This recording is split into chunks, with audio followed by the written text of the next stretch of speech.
we ensure that you are getting what you are supposed to get and we published what those standards should be, please hold us accountable.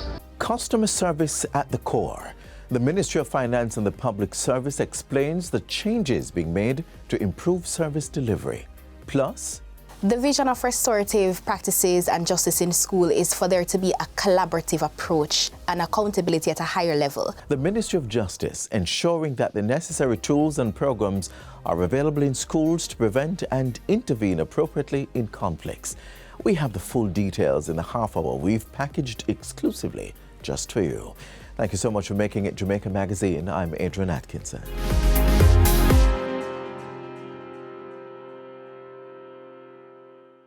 To deal with crime and violence, we must be united. Please cooperate with the security forces. Call 311-119 or the JDF tip line. If you know something and you not talk, you're a part of the problem. The proceeding was brought to you by the Office of the Prime Minister.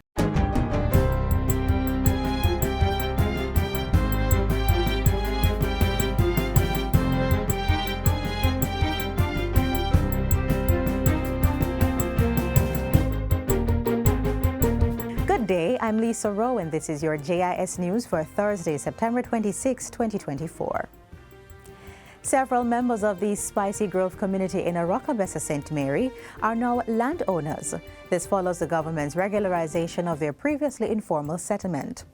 At Wednesday's contract signing and groundbreaking ceremony, Prime Minister Dr. Andrew Holness announced that the government will survey and title 70 lots. Residents will also have access to proper roads and water supply. Dr. Holness stressed the importance of land ownership in fostering community protection. It is very important that we regularize informal settlements, that the people who live in these communities take ownership. You see, this business of living somewhere and you don't feel like you own it, it means that you don't take the kind of responsibility for the community that you should. In the meantime, Member of Parliament for the area, Robert Montague, encouraged residents not to sell their properties. Hold on to your land. It is your heritage, it is your right, because the value of this land is going to get higher and higher and higher. The Malvern Health Centre in St. Elizabeth has officially reopened after a comprehensive $54 million upgrade as part of the Ministry of Health and Wellness's Operation Refresh program. The revamped health centre, which reopened last Friday, now features nearly 1,000 square feet of enhanced space, including new offices, an expanded waiting area, a large records office, and dedicated spaces for public health inspectors. Renovations also included improvements to windows, doors, boundary walls, and parking facilities. The building is equipped with a new air conditioning system and other amenities designed to improve comfort for both patients and staff. In his remarks, Health and Wellness Minister Dr. Tufton said the modernized facility will boost the quality of care provided to residents of Malvern and surrounding communities. The objective of this is to enhance the attractiveness of our community health facilities.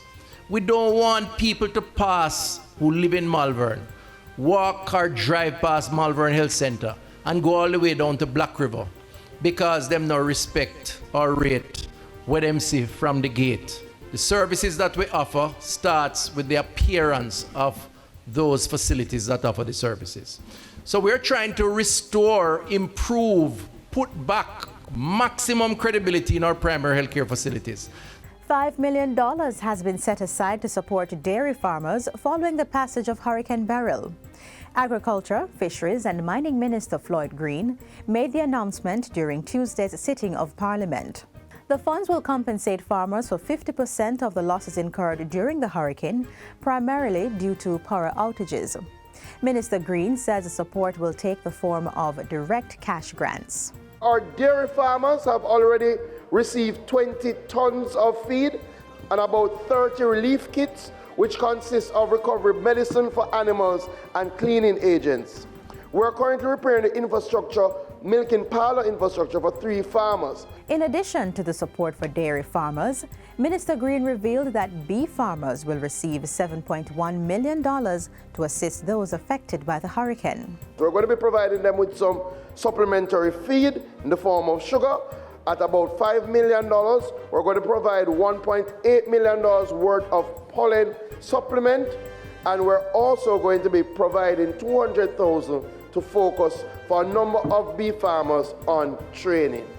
Still in news from Parliament, Montego Bay Metro has seen an increase in ridership in the first 3 weeks of September 2024 when compared to the corresponding period in September 2023.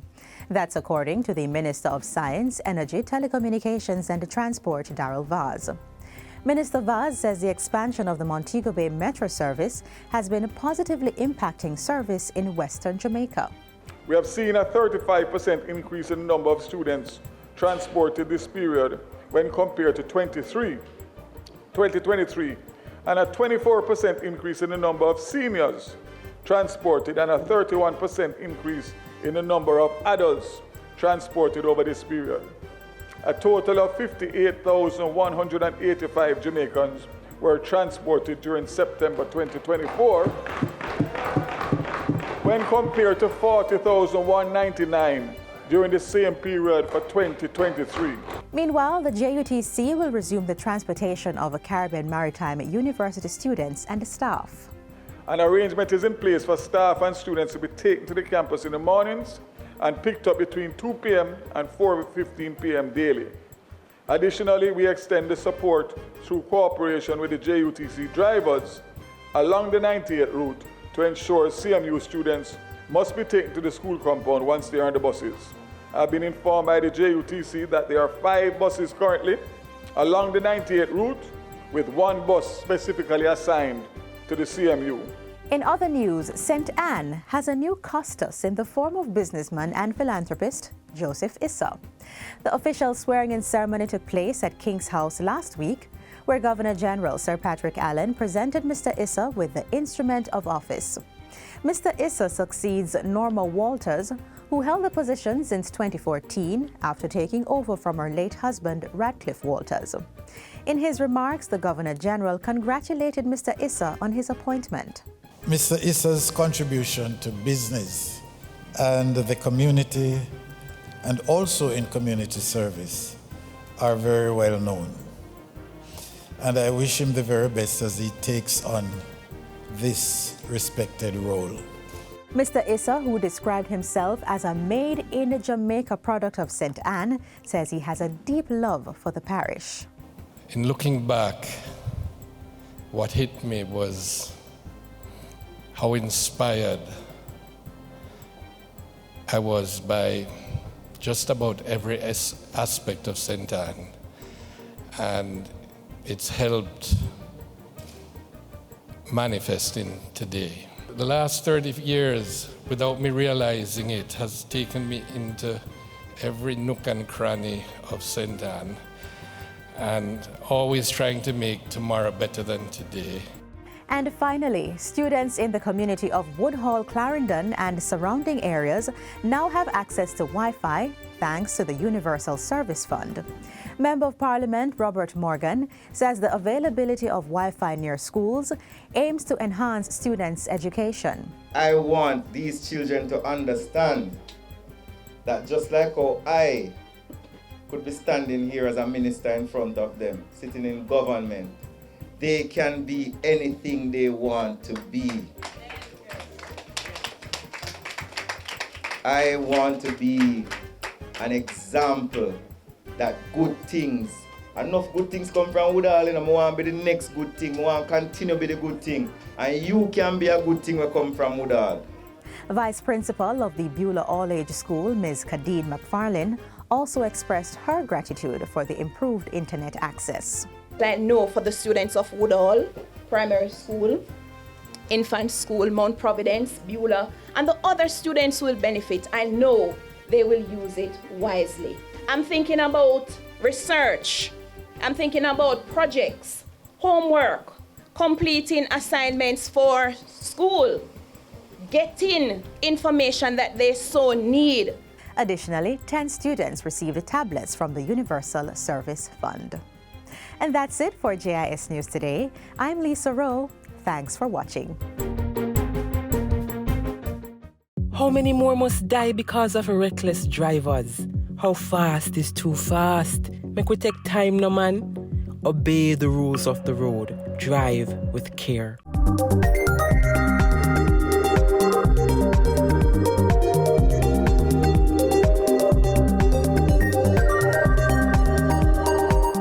Up next, a look at the broader vision for the implementation of restorative practice and justice in schools.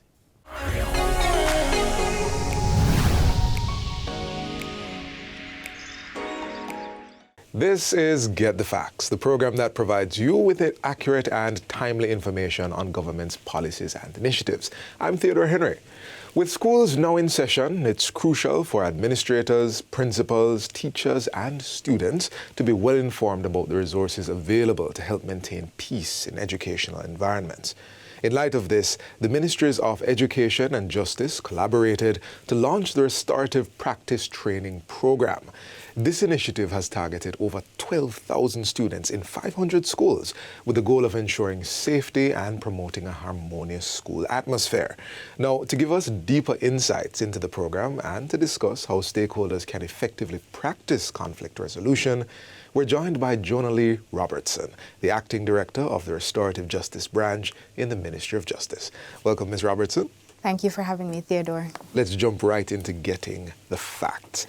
Just for those who, I don't know, the one or two people in all of Jamaica who have never heard the term restorative justice. What is restorative justice? All right, so restorative justice is a program offered, as you said, through the Ministry of Justice. There are two aspects to it. Right. We have the reactive side and we have the proactive side. Okay. So there's restorative justice, which is intervention to a harm that has already been done. And this is where persons are referred to us through the court, the police, or, any other person. You can just walk into any of our 21 centers across the island, right? Restorative practices training is more on the proactive side of it. So we enter into institutions, corporations, as you're referencing the Ministry of Education and Youth or public schools across. We train persons in restorative practices, equipping them with the skill sets that are required to ensure healthy resolution of conflicts and disputes. So every time I've heard restorative justice, I've heard it sort of in a comparison. So we want restorative justice as averse to restorative practices. And so both of them are two elements to it. Right. And we use one to prevent harm from happening, and then we use one as an intervention when there's already a harm already done. So give me some of the core principles of restorative justice. So for us, what we do in restorative justice and restorative practices is we recognize that individuals are to be treated with respect, care, and dignity. And both avenues are underpinned by influences across indigenous societies over the world, and then also we have social sciences as well as the criminal justice system. Okay, so we're not just aiming for punitive actions, not just punishment. Not at all. So we're talking specifically about schools. Yes. So the vision of restorative justice in schools, what does that look like? How does it help? The vision of restorative practices and justice in school is for there to be a collaborative approach and accountability at a higher level. So school administrators, parents, and students can be actively involved in decision making and being accountable to ensuring that persons can resolve their differences through healthy dialogue, right? We want for it to be an environment that is safe, an environment in which differences are promoted in a respectful manner. Okay, you said dialogue, and I want to underline, is that a big part of restorative justice and practices? Absolutely, it is. For us, conversations are huge, and we do so in a circular setting. And you might be wondering, but what's the value in a circle? When you have a circle, you have social inclusion, and so you have where persons can now sit together, irrespective of their roles, and they have an equal footing. So it's not just equality, but it's also equity in ensuring that each person at the table that is non-existent has a voice in the conversation. No, I'm here thinking along the lines of what happens in school. We've heard a lot about bullying, right? And you've used the words equity and equal, and some people might be like, well, gasp, why would you give the bully equal footing with the one who they have been bullying? So why does restorative justice and the restorative practices aim to do that? Well, this is important because if we're looking at empowerment and if we're looking at true accountability, it's not just enough for you to say to the person, you've bullied someone or you've done harm, right? It's important for us to help them understand what are the implications of your actions? How has your decisions affected the other person, and not just the direct victim of the bullying, but also other members within the school? And so where you have a restorative culture in the school system, you can now have where that bully, who is also another human being and who may have been bullied previously, can be accountable and can better treat in the future with his or her colleagues, knowing that if I take this approach, it's not just affecting them, it's affecting me, it's affecting innocent persons, because you may have a complete disruption for a school day because of an act of bullying. Right. You really do mean it when you say restore. Yes, absolutely. All right. So what are some of the common challenges that your work is... Well, let me rephrase this. In schools, how do you find restorative justice being accepted and the practices? Are there any barriers that you face and challenges? There are barriers. I think when you're introducing something that is new, a little bit different from what previously obtained, you will have a number of barriers. Right. But I'll tell you for sure that the educators, the students are welcoming, the parents. Persons are like, this is something that we did not know we needed. But having been exposed to it, you're like, where have you been? Yeah. You know, but you'll find that one of the challenges though is that because it is so good and so effective, persons are expecting an immediate turnaround, immediate results.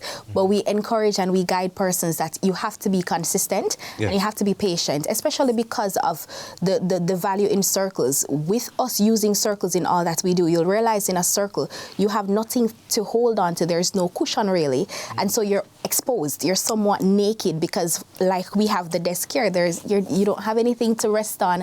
So you have to sit up, you're facing the person. So you're not only coming face to face with other human beings, but you're coming face to face with your decisions, with your wrong, with the harm that you've caused. And so that in and of itself, it takes some adjusting, it takes some getting accustomed to and getting used to, but comfort is not always good. And so it requires consistency and patience, and that is something that poses a little barrier.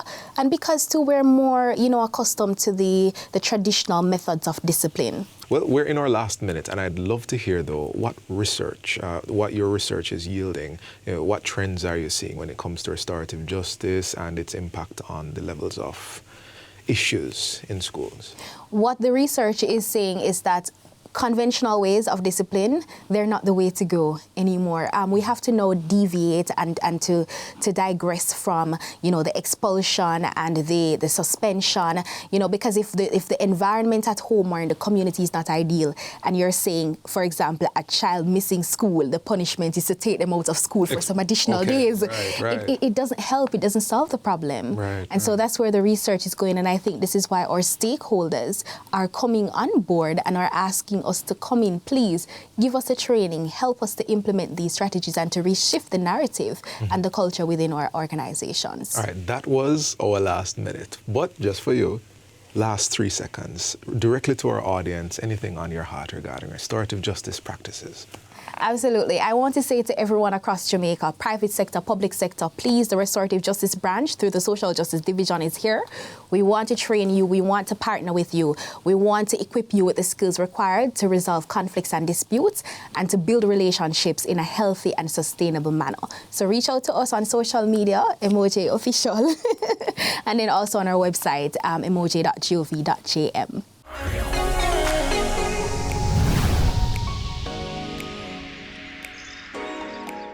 Let us resolve our family disputes peacefully. A family is a circle of love, support, and strength. Violence has no place. Did you know that the Ministry of Finance and the Public Service offers a myriad of services? That's right. And in this next feature, you will hear the measures taken by the ministry to improve its customer service delivery.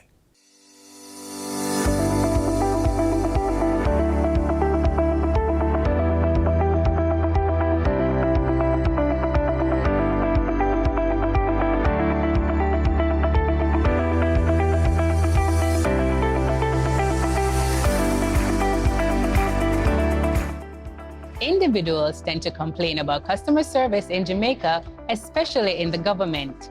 As a result of this, in 2022, the government of Jamaica launched the Service Excellence Policy to improve service delivery within the public sector and ensure customer satisfaction. The policy outlines important values and minimal requirements for all government organizations, and it also explains how service excellence will be institutionalized across all ministries, departments, and agencies. But what does it mean to improve service delivery?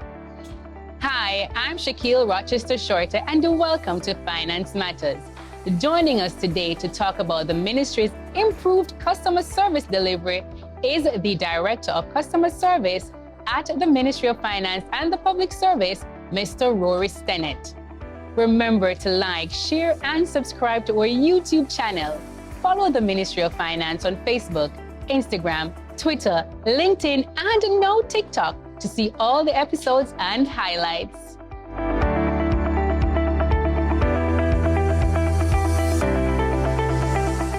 Mr. Stennett, thank you for coming on our program today. Thank you for having me. What does it mean for the Ministry of Finance to improve service delivery? All right, so improving service delivery as a government entity is very different from private sector and others. Okay. When you need services from the government, there is no one else that you can go to. And that's the benefit now to saying we need to make the citizens' experience better. Citizens generally say, oh, government takes too long. It's a thing not only here, but all over the globe. Okay. So improving service delivery means how do we make life easier for citizens? How do we contract the time it takes, meaning tighten the time it takes for things to be turned around? Okay. How do we improve our responsiveness? How do we ensure that there's always high quality that first time someone wants something? I hear you keep mentioning government, and we are the government. Sure. But tell us about the investment in service delivery. So I'll have to go macro and then micro, right? Okay. So from the outset, you mentioned up top, there is a policy now instituted across government to improve service delivery. It's looking at measurement aspects, so how quickly do we turn things around, to quality aspects. At the Ministry of Finance, we have over 60 services that we deliver to our customers, whether citizens, businesses, other government agencies. So let's take pensions, for example. Okay. Improving service delivery there operates on different levels. One level is when you call, do you get someone to talk to? And we've invested significantly in that experience. When you email, does it just get lost? Or is it cataloged? Someone is assigned to it, someone manages it to completion. Do you have a set of standards that you're held to? All of that is a part of our investment at the Ministry of Finance, and that's just one service. Okay. We have services that citizens abroad require. So if you are going to have a change of status and you're abroad, you need to have a specific letter that comes only from the Ministry of Finance and the Public Service. Okay. We have improved it now, where you have a lot more certainty. Before, it was a nebulous. You submitted something, you don't know what happened. Now we know where it is. Better tracking, better organization, so we can have a better, faster turnaround time. That's what it means when we say we're investing in that service experience. Tell us more about the standard. I know there's a service charter. That's right. We launched a citizens charter. It is a set of rules and standards that we want citizens to hold us accountable to. So it says, for example, that when you call us, this is how long it takes to get through.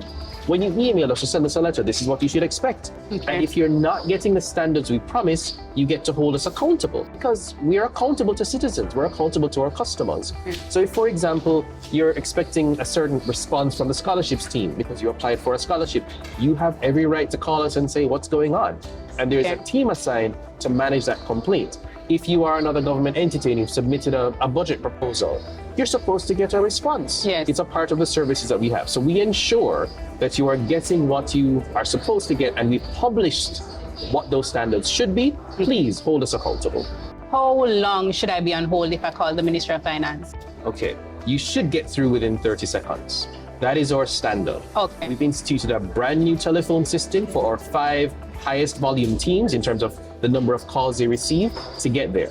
Now we just put it in place. It's going to take us a little bit to get there and, increase staffing, increase training, but we've made the investment in the technology and we're making the investment in the people so that we can deliver those faster response times. I hear you talking about some of the initiatives being implemented at the ministry. Are there more initiatives to ensure service guaranteed to our customers?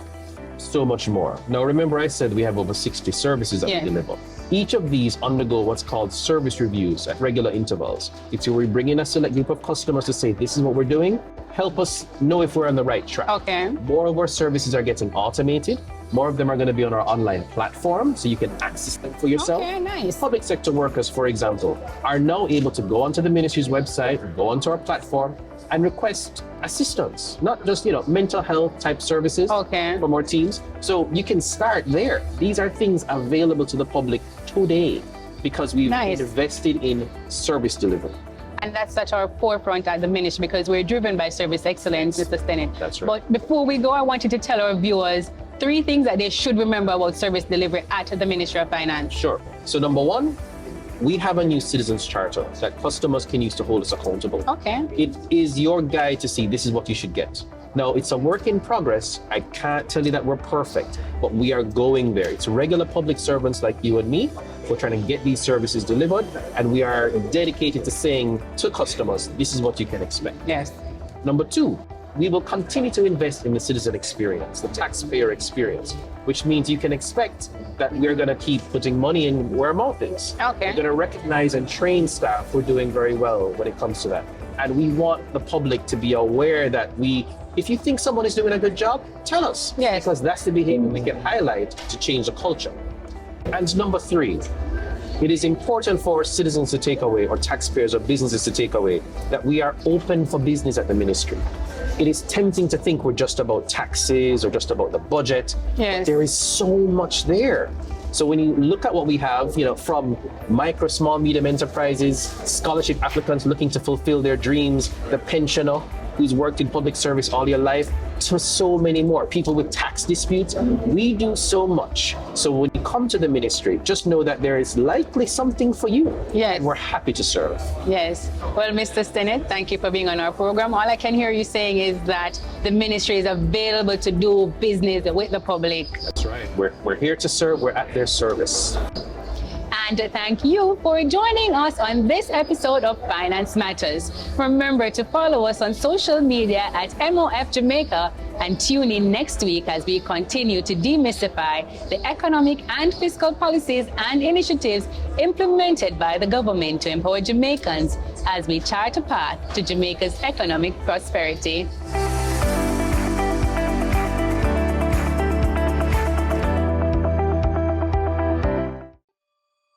Apply to the Heart NSTA Trust. Learn a new skill and expand your horizons. Your government has made it completely free to you. Crime and violence is infecting our youth. We must work together to rescue them from the gangs, engage them in productive activities, and safeguard Jamaica's future. The proceeding was brought to you by the Office of the Prime Minister. This is where our journey ends, but only for today. Do join us again tomorrow when we'll bring another informative program. In the meantime, stay connected via our website, gis.gov.jm. And while you're online, send your feedback to Jamaica Magazine at gis.gov.jm. You may also find us on all the major social media platforms and through our mobile app that's Android and iOS compatible. On behalf of the entire production team, I'm Adrian Atkinson. Do take care.